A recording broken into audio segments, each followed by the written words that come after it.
Me parece que hay que hacer una filosofía potente que estudie con ahínco, sin prejuicio ninguno, el hondón de lo humano y, de acuerdo con las capas que descubran lo humano, vincular los saberes.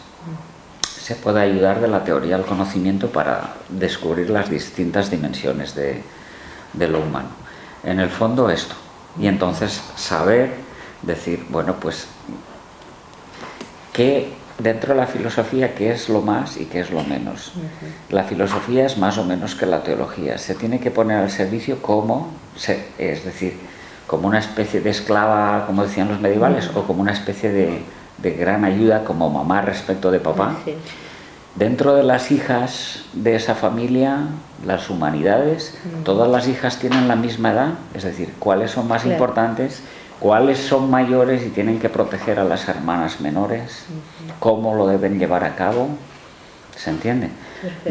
El modelo de la familia nos sirve para darnos cuenta de por dónde encauzar el orden en la educación, que es, por así decir, segunda respecto de la familia.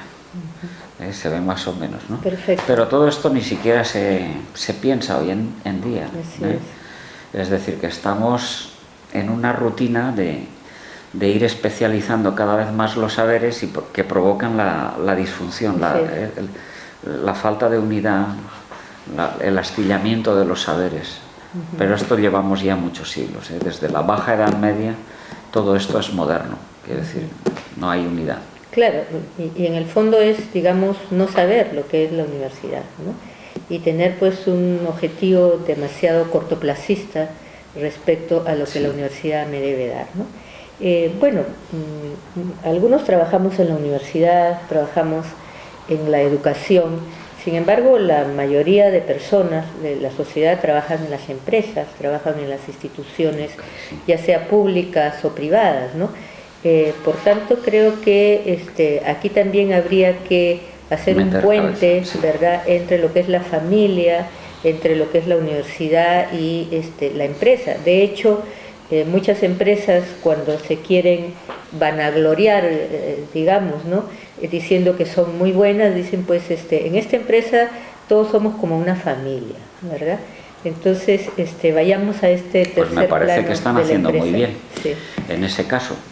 Mira, antes, cuando estábamos pensando un poquito en la universidad, no te he dicho que, a mi modo de ver, el único vínculo que tiene la universidad para cohesionar los diversos saberes es el descubrimiento de ¿cómo te diría? Es la verdad.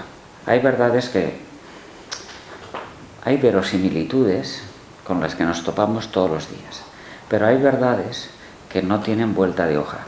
Es decir, que son así y una vez descubiertas hay que jugar con ellas porque implican muchísimo. Es decir, la universidad es la punta de lanza del saber superior y se enfrenta, ante todo, tiene que enfrentarse a descubrir, a ahondar más cada vez en estas verdades y poner todas las verosimilitudes en orden, en conjunción, en subordinación a esas verdades. Bueno, lo que pasa con la verdad como link en la universidad, digo, con estas verdades muy fuertes, ¿no? Me parece que eso es lo que los clásicos llamaban verdad práctica, es decir, verosimilitudes, factibilidades, alternativas en porcentaje superior, menor en las empresas. Lo que es y podría no ser. Podría no ser, pero la clave también para que una empresa esté... Una empresa, ante todo, ¿qué es? Es una reunión de personas, no es economía ninguna.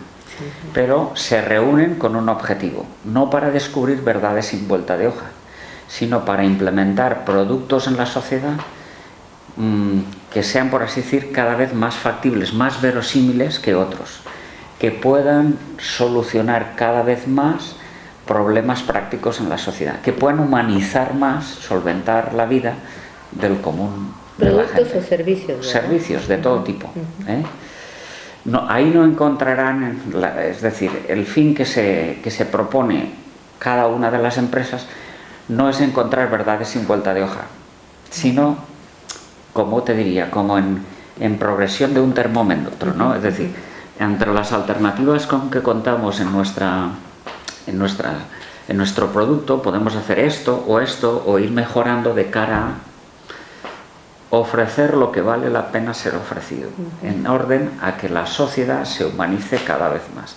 Eso en el fondo son, dicho en lenguaje universitario, verdades prácticas cada vez más lúcidas, que pueden atravesar cada vez más de sentido las acciones humanas, corregir problemas sociales, implementar un mayor bien común, etcétera, ¿no? Exacto, Bueno, o sea, junto a esas verdades, o además de las verdades, yo creo que tendríamos que pensar en el bien que están obligadas a hacer, ¿no? El ponerle patas a esas ideas es lo que tú llamas bien, en el fondo es el producto acabado, lo que tú ofreces a la sociedad, pero primero necesitas buena carga de razón práctica para descubrir que es más factible, que es mejor según la situación de la empresa, según la situación del medio en el que juega la empresa, los proveedores, los distribuidores, los vendedores, los clientes, la sociedad, etcétera, etcétera. En el fondo, al final es el bien común, incrementar el bien común.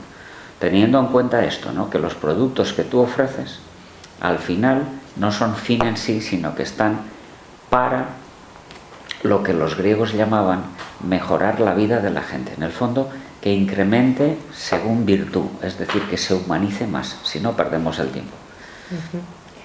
Bueno, así como en la gran mayoría de empresas, ¿no? Hablamos, y creo que con esto podemos terminar, hablamos de productos y de algunos servicios.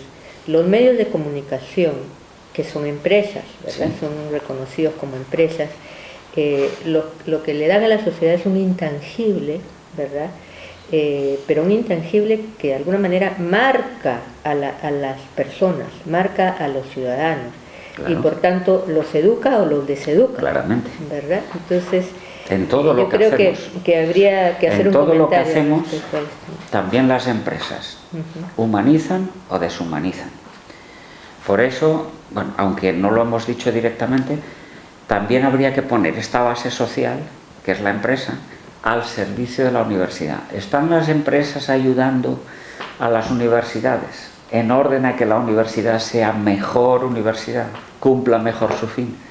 ¿Están las empresas ayudando cada vez más a las familias para que la familia esté más consolidada? ¿Están las universidades ayudando a la familia para que la familia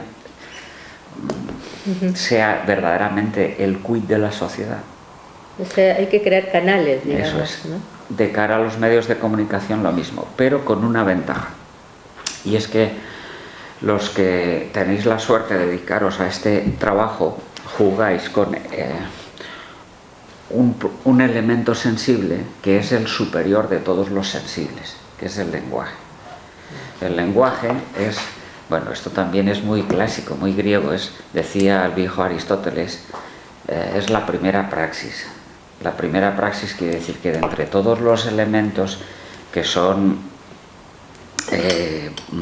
sensibles, que funcionan con materia, el lenguaje tiene poca materia, es muy fina la materia, por así decir, o el escrito o el hablado, tienen que ver con proceso, con tiempo, es decir, no es como una mera idea o un mero pensamiento como el amor personal, sino que ya se ve, ¿no? Ya se escucha.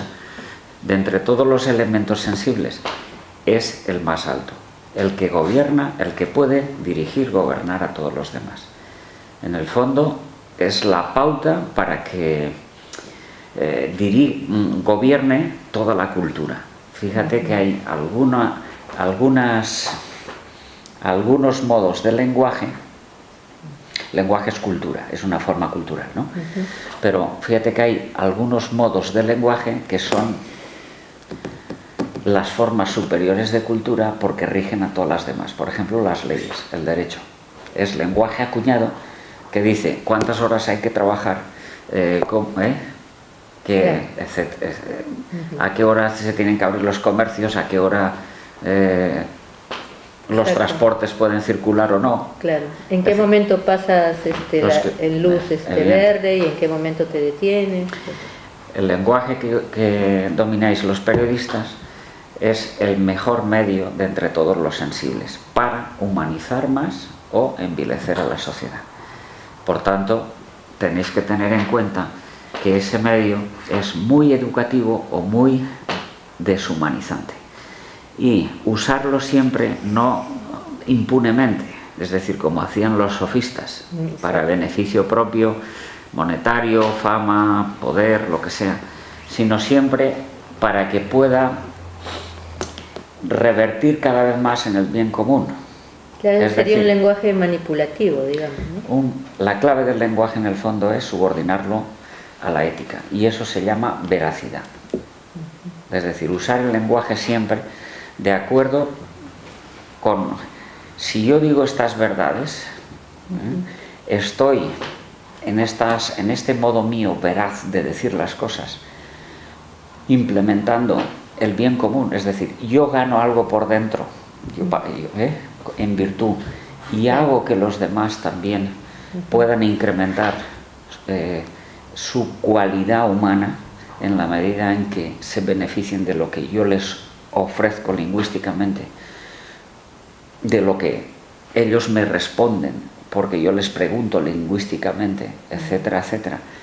¿Incremento el bien común o subordino el bien común alto a bienes inferiores, es decir, a posesiones materiales, de dinero, lucro, fama, etcétera, ¿no? Un lenguaje que no solamente ahora es escrito y oral, ¿no? Sino el audiovisual, claro. Sobre todo el visual, que a lo mejor, digamos, impacta más, claro. ¿no? Los medios son mejores medios, tampoco hay igualdad aquí, en la medida en que más sentidos involucran. Si tengo un medio, por ejemplo, que involucra solo al oído, pues es menos medio, por ejemplo la radio, aunque es muy bueno, que la televisión, que involucra a la vez a la vista y al oído. En la medida en que involucre más sentidos, en esa medida son más comunicativos. Y la clave de la comunicación, ya he dicho, está en subordinarlo a la ética si lo vinculas a lo superior, pero en el mismo orden de los medios hay que decir que la clave de la comunicación vendría a ser esta, ¿no? Decir más con menos. Es decir, lo que llamáis, los que os dedicáis a los medios, elipsis. Es decir, lograr, ¿cómo te diría? A ver, lo contrario viene a ser la cháchara insustancial en el medio radiofónico. Los programas de televisión que son bastante bazofia porque no son humanizantes, es decir, son sofísticos, propagandísticos, demasiadas imágenes, impacto, sin trasfondo. Pues todo eso es quedarte sesteando en la hamaca sin ser elipsis. Quiero decir, la elipsis consiste en usar pocas imágenes, pocas palabras de cara a manifestar un gran contenido. ¿Se ve más o menos? Claro, eso subordinarlo a la ética, que sea un contenido veraz, que sea un contenido humanizante, etcétera, ¿no? Perfecto. Bueno, creo que nos podríamos quedar hablando con Juan Fernando Díaz, ¿verdad? No tiene tantas pilas. Pero tenemos que despedirnos en este punto. Te agradecemos por estar con nosotros, por estar aquí en Lima, por estar en el PAT, y lógicamente te esperamos muchos años más para que podamos tener muchas conversaciones como estas. Muchas gracias, Juan Fernando. Muchísimas gracias por vuestra confianza e invitación. Gracias.